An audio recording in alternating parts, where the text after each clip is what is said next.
Welcome to the Torah podcast for Parshas Beha'aloscha. Join us as we explore the weekly Parsha, uncovering valuable insights and striving to become the best versions of ourselves through Musar teachings. Parshas Beha'aloscha contains one of the more jarring episodes in the time that Beni Yisroel was in the Midbar, the complaint of Beni Yisroel about the man. Despite receiving miraculous food from heaven each and every day, the nation grew restless. They wanted meat. They wanted variety. They wanted something different.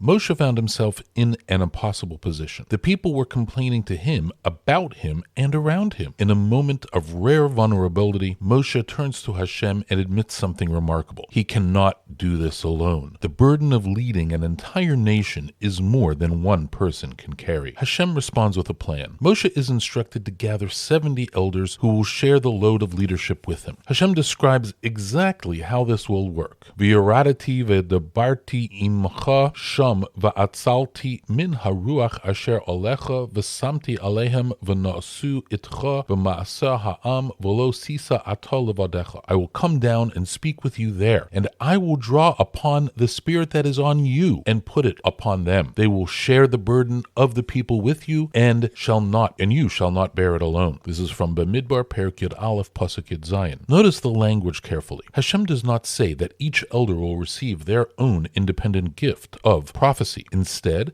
Hashem says the Spirit will be drawn from Moshe and placed upon the 70 elders. The prophecy of the elders will originate from Moshe himself. Rashi, commenting on this pasuk, offers a striking metaphor to explain what is happening here. He compares Moshe to a candle. When you use one candle to light 70 others, the original flame loses nothing. Its light is not diminished. Its warmth is unchanged. The same candle that existed before the others were kindled continues to burn with exactly the same strength afterwards. This, Rashi explains, is the nature of the Spirit that would rest upon the 70 elders. Even though it originated with Moshe, Moshe's prophetic gift remained fully intact. Nothing was taken from him. The transmission of Spirit from teacher to student is not a division, it is a multiplication. This metaphor is beautiful and comforting. The teacher gives and yet retains everything. Rav Shlomo Wolbe Zecher Levracha pauses at this point and asks a question that cuts to the heart of the matter. The metaphor is lovely, but it raises an obvious issue. Why was it that Hashem had to design it this way at all? If the goal was simply to grant the 70 elders prophetic ability so that they could assist Moshe in leading the nation, Hashem could have given each elder their own independent gift of prophecy. There was no technical reason to route the Spirit specifically through Moshe. Hashem could have simply endowed each of the Zakanim directly with Nevuah. Why then did Hashem choose to make Moshe the conduit? Rav Wolbe's answer was that Torah cannot be transmitted any other way. And this reveals something fundamental about how Torah is meant to be transmitted. Torah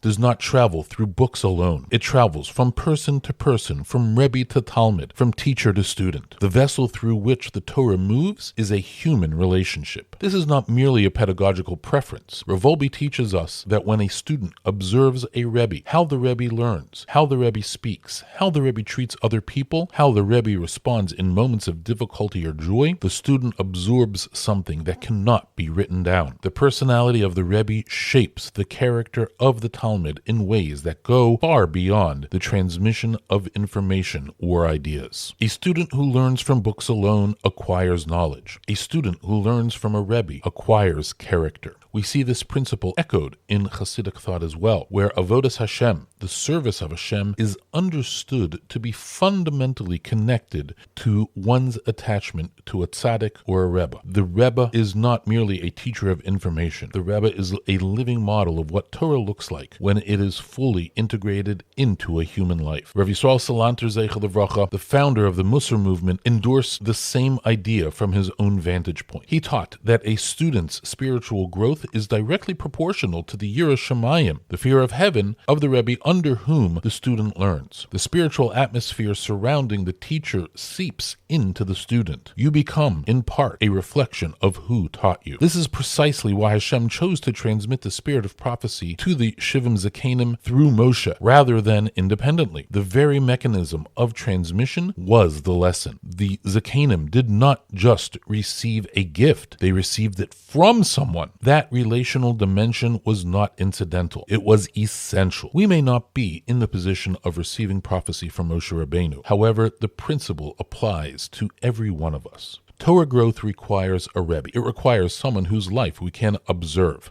whose Torah we can absorb, not only intellectually, but experientially, and whose character can shape our own. This does not mean everyone must have a single formal relationship with one teacher and no other. It means we need to actively seek out human models of Torah, people further along the path than we are, people whose Yirah Shamayim we can feel, people from whom we do not merely receive information, but inspiration. The great candle of Moshe Rabbeinu lit 70 others without losing a flicker. Generations later, each of those lights lit others, and so it has continued across generations, an unbroken chain of teacher and student, rebbe and talmid, each generation kindling the next. We are the recipients of that chain. The question is whether we are deliberately and actively connecting ourselves to it. This week, let's all identify someone in our lives, a Rav, a teacher, a mentor, a learned friend, whose Torah and character you can genuinely admire. Take one concrete step to deepen that connection. It might be attending a shir, scheduling a conversation, or simply making the effort to spend more time in that person's presence. Torah needs to travel through people. Make sure you are close enough to someone who can transmit it. The story of the 70 elders could have been told much more simply. Hashem could have just granted them prophecy directly. Instead, the Torah records the more complex arrangement, the spirit drawn from Moshe placed upon them, with Moshe losing nothing. This is not a footnote, it is a blueprint. Torah moves from rebbe to talmid. The fire is shared, not divided. The original flame loses nothing, and a new generation of lights is kindled. May we all be zocheh to find our teachers, to sit close to their light, and to carry that flame brighter and stronger into the world. Have a good Shabbos.